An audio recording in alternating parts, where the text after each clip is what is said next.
जय श्री सीताराम मित्रों, श्रद्धालु सनातन प्रेमियों, वंदनीय गुरुजन, वंदनीय भारत की मातृशक्ति, मेरे युवा सनातन शेरों, आइए आप सभी वराह पुराण की कथा सुने। वराह भगवान का अवतार एक दैत्य था जिसने संपूर्ण पृथ्वी को ले जाकर, यानी कि पूरी पृथ्वी की संपदा में पृथ्वी सहित ले गया था। हिरण्याक्ष उसका नाम था। ये हिरण्याक्ष हर युग में पैदा होते हैं और हर समय रहते हैं। जो संपूर्ण पृथ्वी की संपदा पर अधिकार करने के लिए निरपराध लोगों को मारते हैं और घोर अधर्म करते हैं।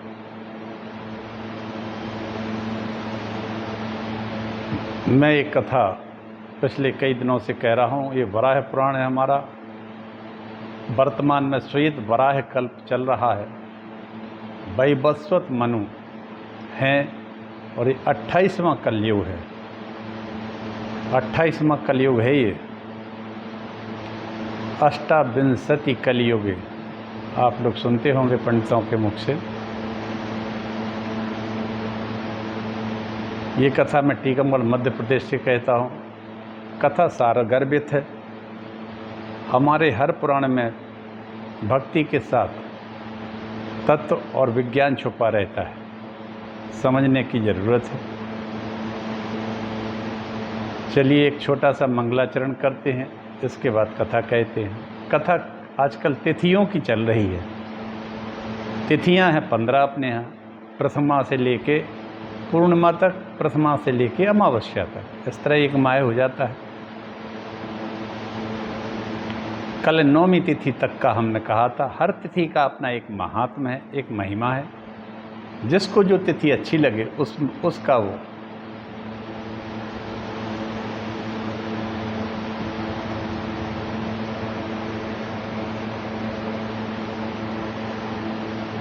उपवास, व्रत और उसके देवता और उसकी शक्तियों का, उसके फल का जिसको जो ज़रूरत हो उस तिथि के अनुसार वो उसको कर सकता है। छोटा सा मंगलाचरण करते हैं, इसके बाद कथा कहते हैं। अयोध्या, मथुरा, माया, काशी, कांची, अवंतिका, पुरी, द्वारावती, गेह, सप्तैता, मोक्षदायका। ये 7 पुरियाँ मोक्ष देने वाली हैं। भक्त भक्ति भगवंत गुरु चतुर नाम बपुए, तिनके पद बंधन करो ना सतविघ्न अनेक। नमोस्तु रामाय सा लक्ष्मणाय देव्यै च तस्यै जनकात्मजायै। नमोस्तु रुद्रेन्द्रयमानिलेभ्यो नमोस्तु चंद्राग्नि मरुद्गणेभ्यः।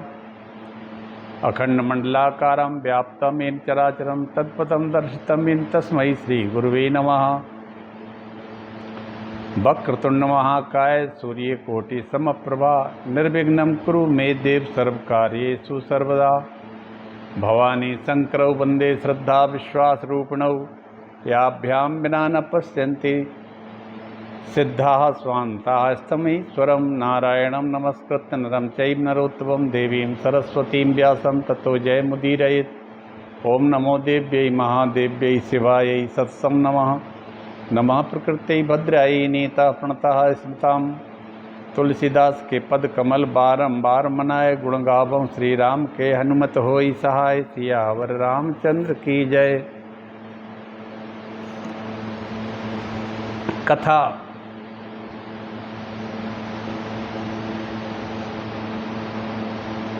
एक राजा प्रजापाल और एक ऋषि थे महातपायन के बीच में चलती है। वास्तविक कथा चल रही है। भगवान वराह के और पृथ्वी के बीच में। महातपा कहते हैं कि राजन, अब जिस प्रकार भगवान श्रीहरि के कानों से दिशाएं उत्पन्न हुई वह कथा मैं तुमसे कहता हूँ, तुम उसे ध्यानपूर्वक सुनना। आदि सर्ग के आरंभ में ब्रह्मा जी की सृष्टि करते हुए चिंता हुई कि मेरी उत्पन्न प्रजा का आधार क्या होगा। अतः उन्होंने संकल्प किया कि अब आभ्यंतर स्थान उत्पन्न हो। उनके इस प्रकार विचार करते ही कानों से 10 तेजस्वी कन्याओं का प्रादुर्भाव होता है। राजन, उनमें से वे पूर्वा, दक्षिणा, पश्चिमा, उत्तरा, ऊर्ध्वा, अधरा, ये 6 कन्याएं तो मुख्य मानी जाती हैं। तथा ही उन कन्याओं के मध्य में 4 कन्याएं जो परम सुंदर रूप वाली थीं, भाग्यशालिनी थीं,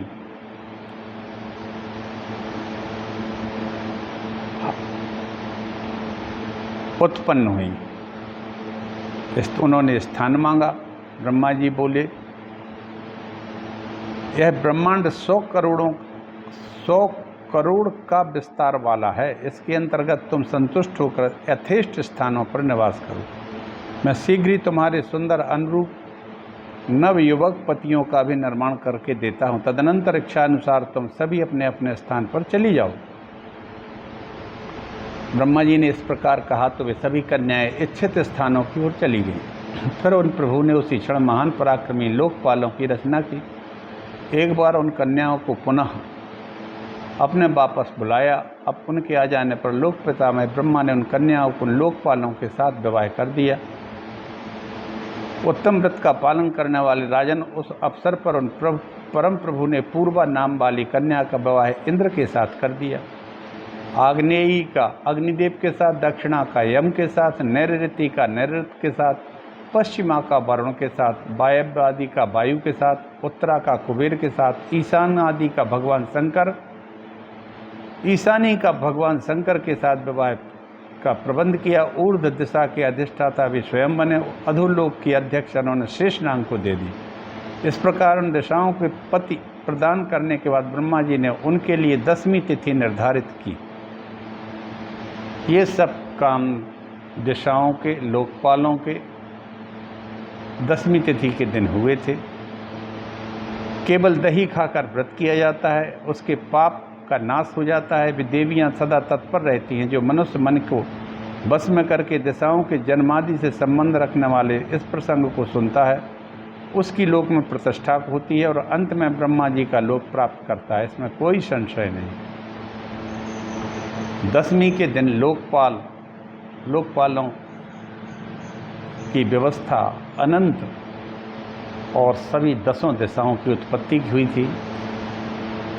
ये 10वीं का महात्म्य। एकादशी के महात्म्य के बारे में महातपा कहते हैं, राजन, अब दूसरी कथा सुनो। धन के स्वामी कुबेर की उत्पत्ति का वर्णन है। यह प्रसंग संपूर्ण पापों का नाश करने वाला। पहले कुबेर जी वायु के रूप में अमूर्त थे। कुबेर कोई भी व्यक्ति है, यदि वो सगुण या रूप नहीं लेता है तब तक वो अमूर्त रहता है। मूर्त होने में उसको एक माता पिता की ज़रूरत पड़ती है। यही मूर्त और अमूर्त का फर्क है। इसी को कोई निराकार कहता है, कोई साकार कहता है। प्रत्येक जीव जगत में मरने के बाद अमूर्त हो जाता है, निराकार हो जाता है। आत्मा तो रहती है, वो तो मरती नहीं। लेकिन वो आत्मा जब शरीर धारण करेगी तो वही तो सगुण हो जाता है। यही तो इतनी सी तो बात है। तो कुबेर जो थे वो वायु के रूप में अमूर्त थे, मूर्तिमान बनकर उपस्थित हुए। परमात्मा का जो शरीर है उसी के अंतर्गत वायु विराजता था। आवश्यकता के अनुसार क्षेत्र देवता बनकर बाहर निकला। उसकी उत्पत्ति की कथा बताता हूँ। एक समय की बात है, ब्रह्मा के मन में सृष्टि रचने की इच्छा हुई। उनसे वायु निकला। वह बड़े वेग से स्थूल बनकर चला। धूल की प्रचंड वर्षा हुई। ब्रह्मा ने उसे रोका और कहा, वायु तुम शरीर धारण करो और शांत हो जाओ। ऐसा कहने पर वायु मूर्तिमान बनकर कुबेर के रूप में उनके सामने उपस्थित हुए। तब ब्रह्मा जी ने कहा, संपूर्ण देवताओं के पास जो धन है वह केवल फल मात्र है, उन सब की रक्षा का भार तुम्हारे ऊपर है। इस रक्षा कार्य के कारण जगत में धनपति नाम से तुम्हारी प्रसिद्धि होगी। फिर अत्यंत संतुष्ट होकर ब्रह्मा जी ने एकादशी का अधिष्ठाता बना दिया। राजन, उस तिथि के अवसर पर जो व्यक्ति अग्नि में पकाए हुए स्वयं पके हुए फल आदि के आहार पर रहकर नियम के साथ व्रत करता है, उस पर कुबेर अत्यंत प्रसन्न हो जाते हैं और वे सारी कामनाएं पूर्ण कर देते हैं। धनाध्यक्ष कुबेर के मूर्तिमान बनने की यह कथा संपूर्ण पापों का नाश करती है। जो व्यक्ति भक्तिपूर्वक इसका श्रवण और पठन करता है, उसके सारे मनोरथ भी पूर्ण हो जाते हैं और अंत में वह स्वर्ग लोक को चला जाता है। कहने का मतलब यही एकादशी के व्रत कुबेर के व्रत का है और इस दिन फल भोजन में करना चाहिए। और एकादशी का अधिष्ठाता कुबेर को बनाया है ब्रह्मा जी ने। एकादशी का व्रत वैसे भगवान श्री हरि का भी है। द्वादशी तिथि के महात्म के बारे में सुनिए। मुनिवर महातपा कहते हैं, राजन, यह जो मनु का नाम मनुत्व मंत्र पढ़ा जाता है, वह उसमें मंत्र शक्ति चाहे वैदिक तांत्रिक कुछ भी हो, प्रयोजन व स्वरूपतः मूर्तिमान विष्णु ही हैं। वाह क्या बात है! द्वादशी तिथि भगवान विष्णु की।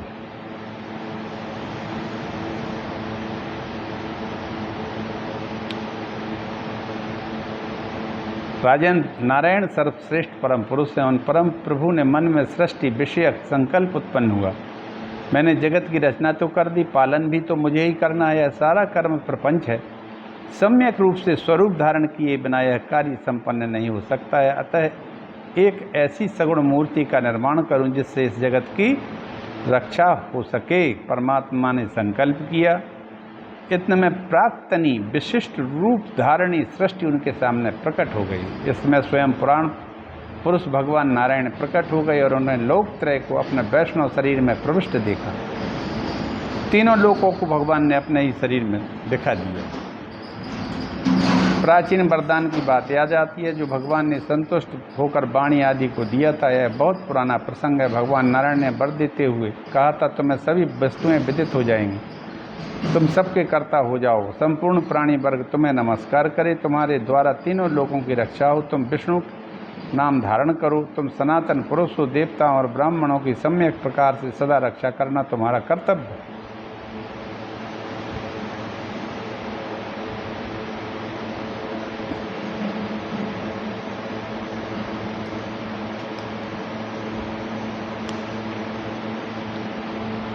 इस प्रकार वर देकर नारायण अपने प्राकृत रूप में स्थित हो गए। फिर अब विष्णु को भी पहले की बात ध्यान आ गई। सोचा, अब मैं वही शक्ति संपन्न पुरुष हूँ। तब उन महान तपस्वी प्रभु ने ऐश्वर्य के प्रभाव से योग निद्रा का स्मरण किया। वे योग निद्रा माता आ गईं। स्त्री पुरुष के संयोग से उत्पन्न होने वाली प्रजाओं का भार उनको सौंप दिया। मैं उन प्रभु भगवान नारायण का ही तो रूप हूँ, ऐसा विचार कर फिर सो गए। सो जाने पर उनकी नाभि से एक बड़ा सा कमल निकला। 7 द्वीपों वाली पृथ्वी, समुद्र, वन, ये सब के सब उस कमल पर विराजमान थे। उस कमल के रूप का विस्तार आकाश से पाताल तक फैला हुआ था। उसकी कर्णिका पर सुमेर पर्वत सुशोभित था। सबके बीच में ब्रह्मा जी थे। अपने ऐसे वैराज रूप को प्रत्यक्ष देखकर परम पुरुष परमात्मा को बड़ा हर्ष हुआ। उन्होंने वायु का सृजन किया। साथ ही कहा, तुम अज्ञान पर विजय करने वाले ज्ञान स्वरूप शंख का रूप धारण करो। फिर श्री हरि से कहा, ज्ञान का नाश करने के लिए तुम्हारे हाथ में यह तलवार सदा शोभा पाती रहे। अच्युत भयंकर काल चक्र को काटने के लिए चक्र धारण कर लो। केशव पाप राशि नष्ट हो जाए, ये तरह से गदा धारण करना आवश्यक है। समस्त भूतों को उत्पन्न करने वाली है वैजयंती माला कंठ में सुशोभित हो। चंद्रमा और सूर्य दोनों श्री वत्स कौस्तुभ स्थान पर शोभा पाएं। पवन चलने में सबसे पराक्रमी कहा गया है, वह तुम्हारे लिए गरुड़ बन जाए। वाह क्या बात है! ये वायुदेव ही गरुड़ हैं। तीनों लोक में विचारने वाली देवी लक्ष्मी सदा आपकी आश्रिता रहे।